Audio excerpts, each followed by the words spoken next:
राष्ट्रवादी काँग्रेस आणि त्यांचं घड्याळ ही शरद पवारांची प्रॉपर्टी आहे। महाराष्ट्र में विधानसभा चुनाव से पहले की लड़ाई बेहद दिलचस्प बनती जा रही है। महायुति और महाविकास अघाड़ी ने जैसे ही टिकटों का बंटवारा किया वैसे ही दोनों गुटों की राह में बागी खड़े हो गए। हालांकि ज्यादातर नाराज नेताओं को साथ लिया गया है, लेकिन महायुति को एक बड़ा झटका भी लगा है और झटका ये कि महायुति और राज ठाकरे की महाराष्ट्र नवनिर्माण सेना के बीच सीट पर वॉक ओवर देने को लेकर जो बातचीत चल रही थी वो बातचीत अंतिम मोड़ पर आकर टूट गई है। राज ठाकरे और बीजेपी के बीच इस मामले में लंबे समय से बातचीत चल रही थी। दरअसल राज ठाकरे के बेटे अमित ठाकरे पहली बार चुनाव लड़ने जा रहे हैं और वे माहिम विधानसभा सीट से चुनावी मैदान में हैं। इस सीट से एकनाथ शिंदे की शिवसेना ने सदा सरवणकर पर दांव खेला है। अब तय ये हुआ था कि अगर महायुति माहिम में मनसे को समर्थन देती है तो राज ठाकरे 10 सीटों से अपने प्रत्याशी वापस लेंगे। बीजेपी, शिवसेना और मनसे के बीच में ये बातचीत अंतिम मोड़ पर पहुंच भी गई थी। महाराष्ट्र के मुख्यमंत्री एकनाथ शिंदे खुद सदा सरवणकर को मनाने की कोशिश कर रहे थे।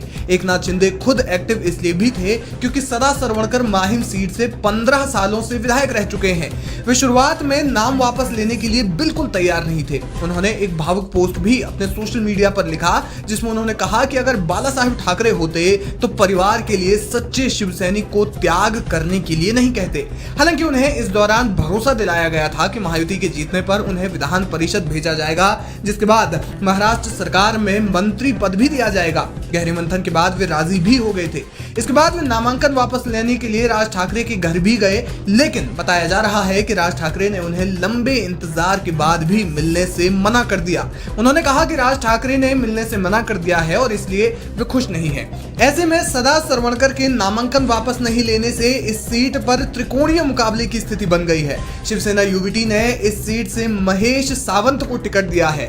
आपको बता दें कि राज ठाकरे ने माहिम में अमित ठाकरे को वॉक ओवर देने के लिए अमित शाह से बातचीत भी की थी और दोनों में सहमति भी बन चुकी थी। राज ठाकरे ने वादा किया था कि अगर उनके बेटे के लिए महायुति वॉक ओवर देती है तो मनसे बदले में 10 सीटों पर अपने प्रत्याशियों के नाम वापस ले लेगी। लेकिन अब ये बातचीत ठंडे बस्ते में चली गई है। लेकिन सवाल ये है कि जिस डील के लिए राज ठाकरे ने अमित शाह से भी मुलाकात कर ली थी, उस शर्त के लिए अंतिम समय में राज ठाकरे क्यों पीछे हट गए? माना जा रहा है कि इसके पीछे कारण ये है कि अपने बेटे के लिए 10 सीटों को छोड़ने से जनता में गलत संदेश जाता। इससे मनसे पर परिवारवाद की राजनीति करने जैसे गंभीर आरोप भी लग सकते थे। इसके अलावा ये भी संदेश जा सकता था कि बेटे की जीत तय करने के लिए राज ठाकरे ने इस प्रकार का समझौता किया है। इसके अलावा एक और कारण ये भी माना जा रहा है कि माहिम से प्रत्याशी के नाम वापसी में देरी से राज ठाकरे महायुति से नाराज हो गए थे। इस वजह से उन्होंने अंतिम समय में समझौता तोड़ दिया। अब मुंबई की 10 विधानसभा सीटों पर महाराष्ट्र नवनिर्माण सेना के प्रत्याशी बने रहेंगे, जिसका सीधा नुकसान महायुति को ही माना जा रहा है।